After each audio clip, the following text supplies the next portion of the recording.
नाटकांच्या संबंधित आपण बोलत होतो, ज्या नाटकात तुम्ही अभिनय केला, तुम्हाला आवडणारं नाटक कोणतं, असं तुम्ही जे पाहिले असतील नाटकं, किंवा त्याच्यातलं एखादं नाटक असं कोणतं आहे की जे तुम्हाला आवडतं? आणि दुसरा प्रश्न की कुठल्या नाटकात एखादी भूमिका करायची मनापासून इच्छा आहे, एक नवीन चॅलेंज म्हणून असं काही आहे? असं विचाराल तर मी नाटकं नाटकं पाहणं म्हणजे केव्हा सुरू केलं, लहानपणीच. तर संजोग एक नाटक होता, त्यात माझ्या मामानी एक भूमिका केली होती. नंतर दूरदर्शनमध्ये नाटक गाजलं झालं, मला आवडलं होतं लहानपणीच. नंतर जेव्हा दूरदर्शनमध्ये प्रादेशिक नाटकं सुद्धा यायला लागली, तेव्हा घासीराम कोतवाल पाहिलं. आणि म्हणजे अक्षरशः म्हणजे काय आहे, पहिले तर काही समजलंच नाही. म्हणजे काही गोष्टी अशा असतात ना, ज्या कायम तुमच्यावर प्रभाव पाडतील, अशा प्रकारचं नाटक. आणि मग एक असं हलका फुलका नाटक होता, थाई अक्षर प्रेमी, मला हे आवडलं. आणि लास्ट इयर शेक्सपियरच्या नाटकांचा प्रयोग आपल्याकडे सुरू झाला, तर इथे नागपुरात त्यांनी प्रयोग केला, ते मला आवडलं. माझ्याविषयी जर विचाराल की मला कुठली भूमिका करायची इच्छा आहे का, आता मी जे नाटक केलं ना, ते जवळजवळ एकपात्री होतं. म्हणजे त्या पात्रांमध्ये संवाद नाही आहे. हरिलाल आणि मणिलाल येतात, पण ते त्यांचा मोनोलॉग आहे, कस्तुरबेचा मोनोलॉग आहे. तर एक संवाद मग दुसरं संवाद, त्या प्रकारच्या नाटकात मी काम केलं नाही. त्या प्रकारच्या एखाद्या नाटकात ज्यात कुठली हिस्टॉरिकल कॅरेक्टर म्हणजे आपण करू शकतो, ते तशी जर संधी भेटली मला तर आवडेल. तुमच्याशी बराच वेळ झाला गप्पा मारतोय. सूत्रसंचालिका, निवेदिका, त्याच्यानंतर मुलाखतकार, सॉफ्ट स्किल ट्रेनर, अभिनेत्री किंवा अभिनय, या सगळ्या गोष्टींवर तुम्ही आम्हाला चांगली माहिती सांगताय. पण या सगळ्या भूमिकांमध्ये जर क्रम लावायचा असेल तर सगळ्यात आवडती भूमिका कोणती या सगळ्या याच्यात? सगळ्या याच्यात आवडती भूमिका ना, ती मुलाखत करायची. कारण काय की जेव्हा तुम्ही सूत्रसंचालक आहात, तुम्हाला एक फिक्स्ड हे आहे, त्या फिक्स्ड याच्यात तुम्हाला काही बोलायचं आहे, प्रोटोकॉल पाळायचं आहे. निवेदनाच्या यात तुम्ही थोडासा अधिक अनौपचारिक होता, प्रेक्षकांशी तुमचं एक नातं जोडतं, बरोबर आहे. मात्र जेव्हा तुम्ही मुलाखतकार होता तेव्हा काय की तुम्हाला खूप काही शिकण्याची संधी भेटते. आणि एवढी मोठी कोणी एक व्यक्ती तुमच्या समोर आहे, त्याच्या जीवनाबद्दल जाणून घ्यायचं, त्यांचे अनुभव जाणून घ्यायचे, आणि आपण त्यांच्या आणि प्रेक्षकांचा मधला एक दुवा बनतो, ही जी जाणीव असते ना, ती खूप आनंद देणारी असते. तर ॲज अ ट्रेनर म्हणून काय होतं की मग तिथे तुम्ही एका भूमिकेत आहात, तुम्ही त्यांना काय सांगताय, तुम्ही काय शिकवताय. मुलाखतकारमध्ये तुम्हाला त्या सगळ्या भूमिका एकत्र तुम्ही करू शकता, अशी ती भूमिका आहे. अभिनय अर्थात माझा प्रांत नाहीये, म्हणून मी तिथे एकदा जाऊन आले असं म्हणू शकतो, किंवा एकदा अजून जायला आवडेल. मात्र तिथे मी खूप रमते किंवा खूप माझं आवड, तसं नाहीये. तर म्हणून मला मुलाखतकारच सगळ्यात छान असते. त्यानंतर माझं एक ऑब्झर्वेशन आहे की एक श्वेता शिलगावकर, एक प्रसन्न व्यक्तिमत्व, सकारात्मक दृष्टिकोन जपणारं व्यक्तिमत्व, आणि नव्या जुन्याचा संगम साधणारं व्यक्ती. म्हणजे तुमच्याशी कार्यक्रमाच्या माध्यमातून जी काही जे बोलणं होतं त्याच्यातून असं जाणवतं, किंवा तुम्ही 2-3 वेळा आमच्या इथे कार्यक्रम मध्ये मुख्य वक्त्या म्हणून आल्या होत्या, त्याच्यातूनही जाणवलं की श्वेता शिलगावकर प्रॉब्लेम सांगत नाही बसत, प्रॉब्लेमचं सोल्युशन काय आहे हे बघण्याचा त्यांचा जास्त कल असतो. तर हे सगळं की प्रसन्नता टिकवणं किंवा सकारात्मक विचार करणं, हे सगळं या स्ट्रेसफुल लाईफमध्ये कसं जमतं?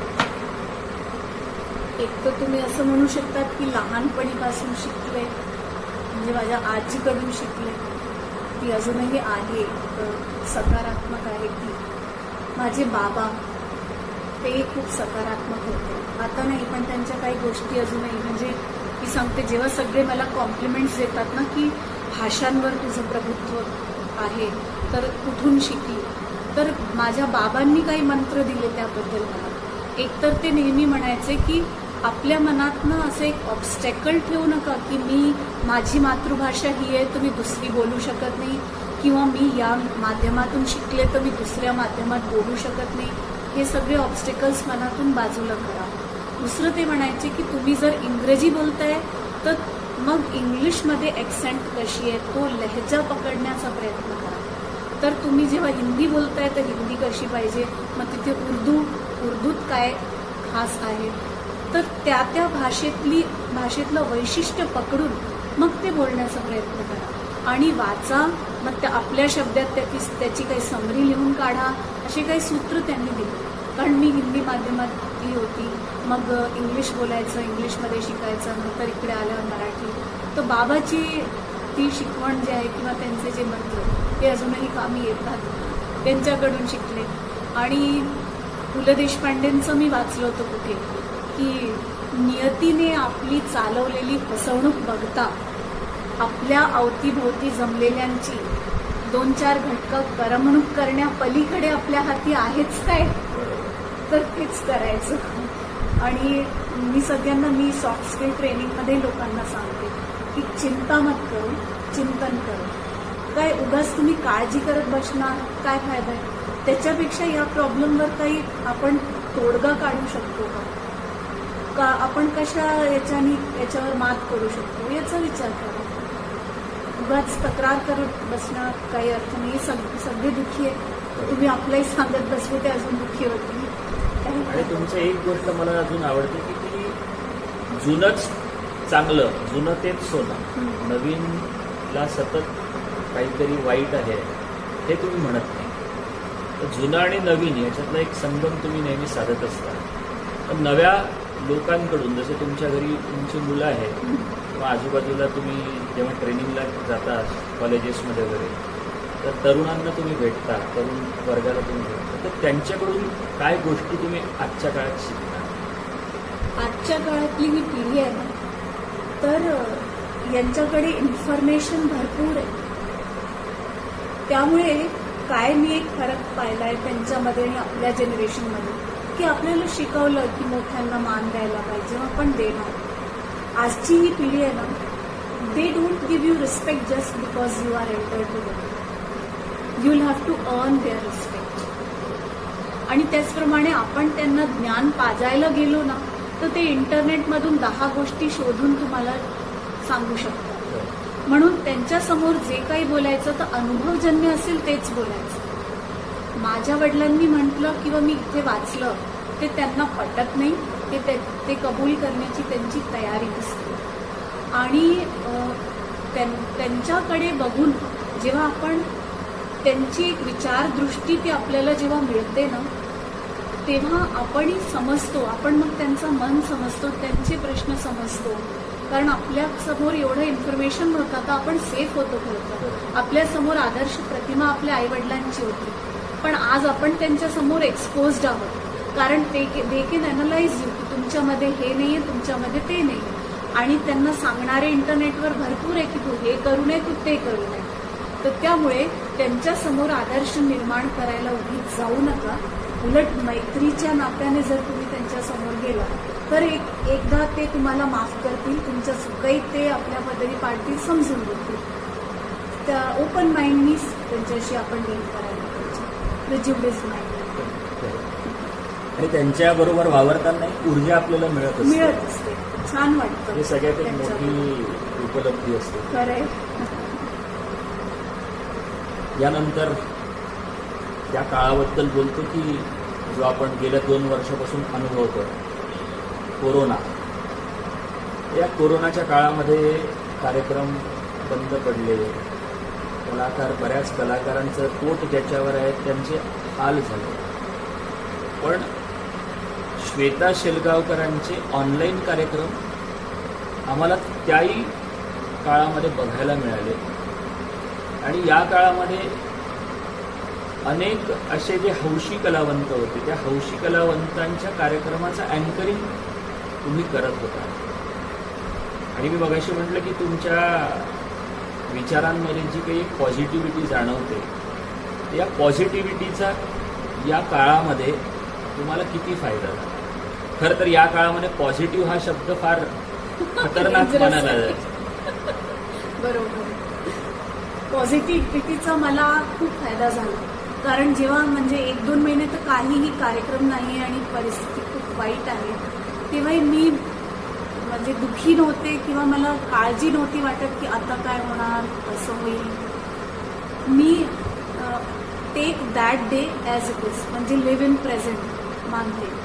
तर म्हणून मी खूप भविष्याचा तसाही विचार करत नाही. तर मी पर्सनल लेवलवर जर मला विचाराल तर कार्यक्रम असो की नसो मी आनंदी असते. माझी मुलं पण म्हणतात की मग कधी तुला असं पाहिलं नाहीये की तू फ्रस्ट्रेट होते की नाराज होते. तू घरी 1 महिनाही राहिली, कुठेच नाही गेली तरी आनंदी राहते, कारण तो स्वभाव आहे.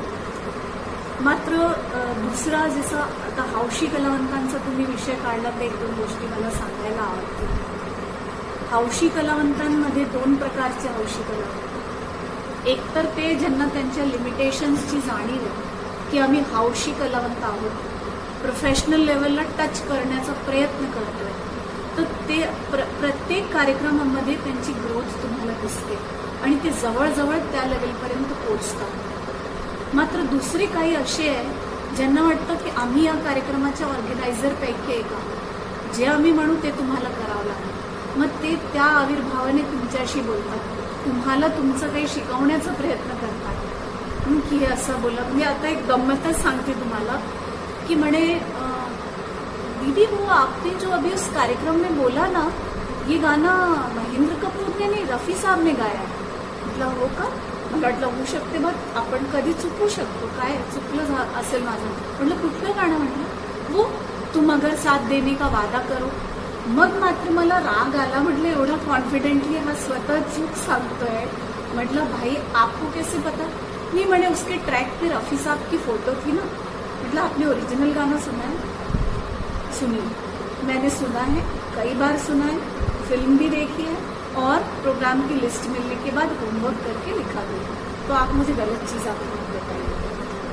नाही, आपलं काही कुठे चुकत असेल होतं. कधी प्रेक्षकही सांगतात की नाही हो ते जयदेव यांचा नाही ते यांचा आहे. चालेल, काही प्रॉब्लेम नाही, आपण कबूल करतो, माफी मागतो. पण बाबा रे तू चुकीची माहिती मला पुरवतोय आणि तीही एवढे कॉन्फिडेंटली. तर इथे मी एक सांगते की ज्यांना ज्यांचं काम जमतं ना ते दुसऱ्यांच्या कामात ढवळाढवळ करतात आणि ज्यांना आपलंच काम नसेल जमत ना ते आपलं सोडून दुसऱ्यांच्या कामामध्ये मात्र चुकाई काढायला जातात, त्यांना फुकटचे सल्ले द्यायला जातात. मग ते वादक असो की ऑर्गनायझर असो की मी असो, तर सगळ्या प्रकारचे अनुभव येतात. कधी कधी थोडा राग येतो, नंतर मात्र मी हसते, म्हटलं उगाच यांच्यामुळे आपण का डोकं खराब करायचंय. तर अशा प्रकारचे ते अनुभव. तर मग ती सकारात्मकता ठेवणं भाग आहे. कारण कधी कधी अगदी बेसूर गाणारेही आहे, मात्र ते हौशी म्हणून ठीक आहे, आपण त्यांना थोडंसं म्हणतो की ठीक आहे, इट वॉज गुड अटेम्प्ट, आप प्रॅक्टिस से और अच्छा कर सकते. कधी कधी लोकांचे कमेंटही असतात की अरे क्या गा रहे हो यार. मग ते गाणाऱ्यालाही समजायला पाहिजे ना आपली चूक होते आणि आपल्यालाही जर समजलं नाही. मात्र हे की असे लोक काही खूप पुढे जाणार नाही, ते जिथे आहे तिथेच राहतील. यातील जे काही आहे चांगले तेच पुढे जातील. एकच वाटतं मला या काळात की प्रोफेशनल कलावंतांना म्हणजे जे टोटली याच्यावर डिपेंडेंट होते तर त्यांचे खूप हाल झाले. कारण तुमची सेव्हिंग्स किती दिवस तुम्हाला पुरतील? आता 1.5 वर्ष, जवळजवळ 2 वर्ष होतील ना. तर त्यांच्यासाठी सामाजिक संस्थांनी काही करायला पाहिजे आणि गव्हर्नमेंटने. कारण ॲज अ इंडिव्हिज्युअल आपण 1ला, 2ला, 3ला किती जणांना मदत करणार आणि ते स्वाभिमानी आहे. त्यामुळे अशी प्रत्यक्ष मदत त्यांना आवडती नाही. त्यांना वाटतं की तुम्ही आमच्याकडनं काही काम करून घ्या आणि मग आम्हाला मदत करा. तर काही जणांनी तसे प्रयत्न केले त्यांच्या लेव्हलवर, मात्र इथे जरा मोठ्या लेव्हलवर काही प्रयत्न करण्याची गरज आहे. व्यक्तिशः प्रयत्न किती केले तरी तोकडेच पडणार. मला वाटतं जसं गव्हर्नमेंट डिपार्टमेंट्सनी जर असं केलं की प्रत्येक महिन्याला ते एका ग्रुपला कार्यक्रम सादर करण्याची संधी देतील शासकीय कार्यालयांमध्ये आणि मग त्यातून म्हणजे डायरेक्ट पैसे तसे देण्यापेक्षा किंवा धान्य किट देण्यापेक्षा तुम्ही त्यांना एक तासाचा का होईना कार्यक्रम सादर करायला सांगा. म्हणजे त्यांनाही त्यांचा मान राहील त्यात. त्यांना असं नाही वाटणार की आम्ही कुणाकडनं हे आम्ही उपकार केला. उपकार केल्यासारखं. म्हणून त्यांची मदत करायला काही पाऊल उचलण्याची गरज आहे.